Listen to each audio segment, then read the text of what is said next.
that's that money talk. That's that money talk. Got a lot of fans, a lot of haters, we just let them talk. Cause them never faces to the paper. What you talking about? The earth will really shaking with this craters that we throwing out, yeah. Came up in the game and gave him mouth to mouth. Say so low. You got titty freedom hoes. Block his number, you need me. I will epic kill him, I promise. What is up, you guys? It's your boy T-Russ back with another video. And today we are talking about Antonio Brown. So if you're done with that, make sure you smash that like button, hit that subscribe button, and make sure you hit that notification button because you know we like to keep that Nate gang strong. Let's get right into it. Antonio Brown yesterday, oh my gosh, my guy. He makes it, let me just say before all of this that Antonio Brown on the field is amazing. He's a top 3 receiver in this league. You know, last game he played, he had like 14 receptions, 145 yards, and 2 TDs, something like that. And yeah, he's a great on-the-field player. But the off-the-field drama got to stop. He makes it hard to support him. Like, really hard to support him. Alright? So, you know, it started with Pittsburgh, you know. And, you know, even I was like, maybe it's Pittsburgh because, you know, it's not the first time we've heard anything about Pittsburgh. So I'm like, maybe it is Pittsburgh. Maybe he just needs a new scenery. And then, you know, he attacks Juju for no reason. And I'm like, bro, that's not cool. And then we got the whole helmet situation. And now we're here where he gets fined $53,000 something, which if you look at his contract and you look at that fine, it's not that big of a deal. It's not that big of a deal. He mispracticed, he gets fined. Okay? He mispracticed, he gets fined. And it, like I said, if you look at his contract and you look at that money, it's not that big of a deal. Alright? But, you know, it's not even that he mispracticed. After that, you know, he went to practice.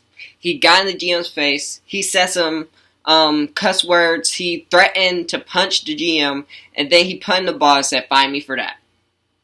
And I believe he was escorted out of practice after that. And that's embarrassing to you. That's embarrassing to your family, to your teammates, to your organization. Like, to me, AB has been too egotistical. I like that because he has been so great and he knows that he's great. I like that. But it's to an extent. You have to, like, he has to humble himself. He has to humble himself. And he did. I mean, I think maybe because he did issue an apology today. So maybe he did. And, you know, I probably, as a coach, probably would still suspended him for the first game of the season. But they said he will play on Monday. But I probably would have still suspended him just to see if his apology is sincere. You know, it's like when you punish a child, for, you know, stealing something. You're not going to give them back what they stole because they apologize for it. Or, you know what I'm saying? Like, you're not going to give them something because they apologize. They're still going to get punished. They just have to know what they did wrong, right? So, yeah, I would have still suspended him for that game. I still don't think he deserves to play just because that was out of line what he did at practice yesterday.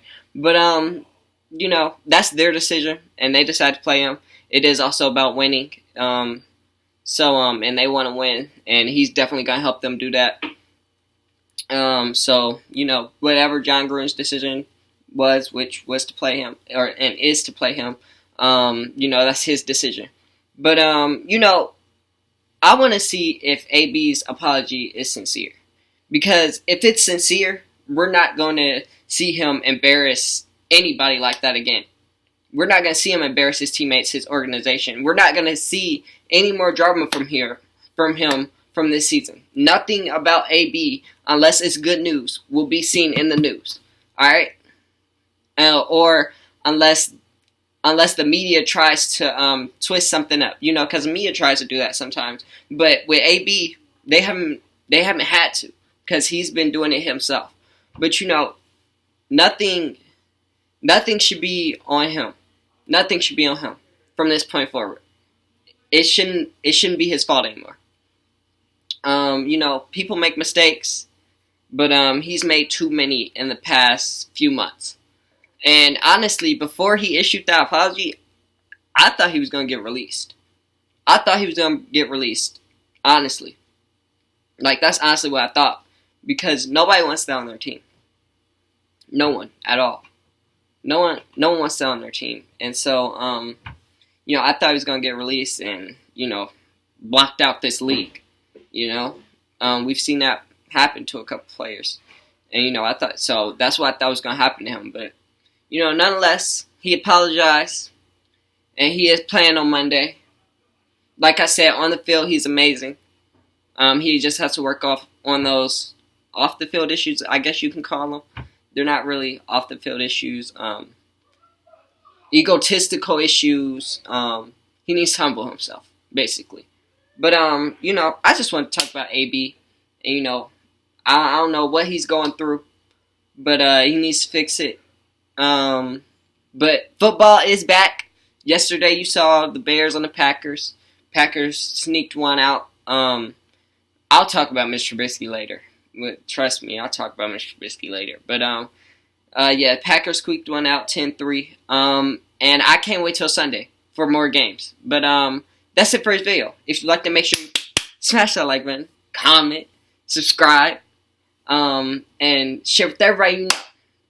Make sure you hit that notification bell, because keep that night gang strong. I see you for now. So, peace. 50 bricks, rap niggas throwing hits and fits. I get my bitch a statues for a Christmas gift, and my bitch so bad she on my Christmas list.